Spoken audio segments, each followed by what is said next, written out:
Huwag mong pakinggan ang sinasabi nila. Huwag mong pakinggan kahit tamang-tama yung naririnig mo sa kanila. Dahil at the end of the fucking day, women will still choose ang lalaki. Dahil akala nila, may ganda sila, may power sila. Yes, meron. Marami ka ma-attract. Pero ang problema, kaya mo bang mag-retain ng lalaki na pinapangarap mo talaga? Iba ang aura ng babae pagkasama niya ang lalaki na may kakayahang mag-cheat kesa pagkasama niya ang lalaki na nice or walang kakayahan na mag-cheat sa kanya. Ulitin ko, iba ang aura or iba ang energy ng isang babae pagkasama niya or pag pinili niya ang isang nice na lalaki na walang kakayahan mag-cheat at siya ang nasusunod sa relationship kesa sa babae na pumili ng lalaki na may kakayahang mag-cheat or palitan siya anytime, or yung lalaki na marunong mag-lead ng relationship. Hey, what's up mga ropa? Yun, may load pa rin tayo. Buti naman. Okay, hinto muna tayo. May play lang ako sa inyo. Mabilis lang to. Grabe yung gas ngayon, no? Puta, ginto, men. Kapresyo na ng mga parang kaping mamahalin, lol. So may paparinig lang ako sa inyo isang mabilisan. I really think that's why Filipina girls are looking for love elsewhere. It's because pag 30 years old ka na, wala ka ng value dito. I agree with that in a sense na may friends who are in their 30s, hirap na talaga makahanap ng lalaki. Yes. Kaya doon na sila na parang, mag-a-affirm na lang talaga ako. Parang more chances of winning pa ako. Okay, mga ropa, sa mga nakikinig sa akin at madalas makinig sa atin, tama ba yung sinasabi niya? Do you think women are looking for love elsewhere pag 30s na sila? Hindi yun na nakikita ko mga ropa. At kung lalaliman pa natin, alam natin na hindi yun ang hinahanap nila. It's not about fucking love. It's about what? Survival value. Gets? Pag 30s ka na daw dito sa Pilipinas, karamihan or kadalasan ng mga kababaihan, they're looking for love elsewhere. No, it's not. They're looking for survival value na hindi nila makita dito sa Pinas. Because love is not fucking enough. Ulitin ko, love is not fucking enough. Kaya nga, they're looking for love elsewhere. Pero ang totoo, survival value. Yan ang hinahanap nila mga ropa. Wala nang iba pa. Pag 30 na ang babae, ano bumababa sa kanya? Ang kanyang sexual market value. Ayaw nila ng mga nice guy. Ayaw nila ng mga simp na lalaki. Pero pag umidad na sila, doon din pala sila babagsak. Diba? Yung mga babaeng maraming naranasan na heartbreak, yung mga babaeng maraming naranasan na pain or trauma sa mga desisyon nila, ano nangyayari? Nade-develop sa kanilang nagiging mas matigas sila, mas nagiging practical sila, nawawala yung pagka-feminine nila. Ano nangyayari? Nagiging combative, nagiging masculine sila. Diba? Hanggang sa ang pinakagusto na lang nilang lalaki is yung lalaki na may pera at makakapagbigay ng lifestyle nila. Kasi kahit papano, sa pera ng lalaki, mabibigay yung emotions na pwedeng ibigay nila sa sarili nila. Di ba?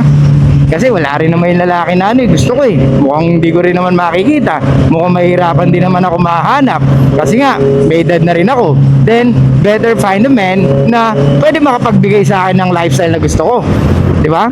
At least kahit pa paano, I can survive emotionally, mentally. Di ba? So ito mga ropa, ang sinasabi ko madalas sa inyo, women are not looking for love.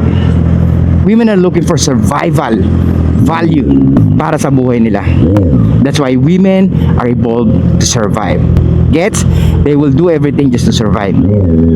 Kaya nga minsan, yung mga babae na talagang pag nahirapan na mahanap, yun nangyari dito. Init nito mga ropa.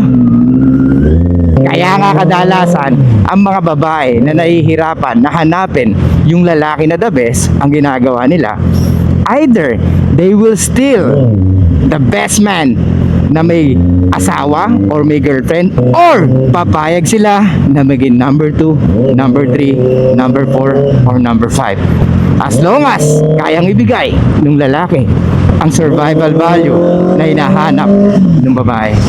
Gets?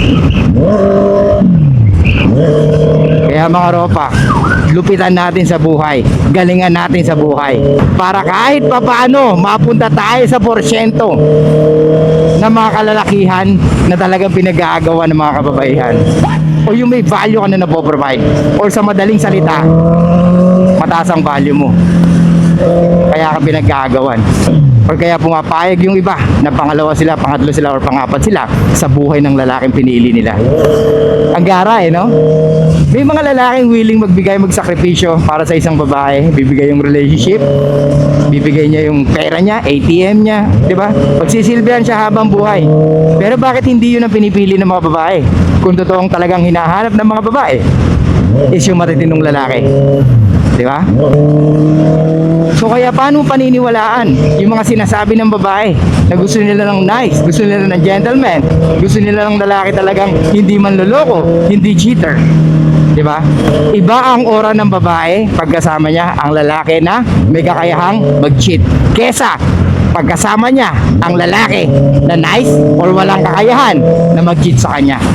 Ulitin ko, iba ang aura or iba ang energy ng isang babae pagkasama niya or pag pinili niya ang isang nice na lalaki na walang kakayahan mag-cheat at siya ang nasusunod sa relationship kesa sa babae na pumili ng lalaki na may kakayahang mag-cheat or palitan siya anytime, or yung lalaki na marunong mag-lead ng relationship.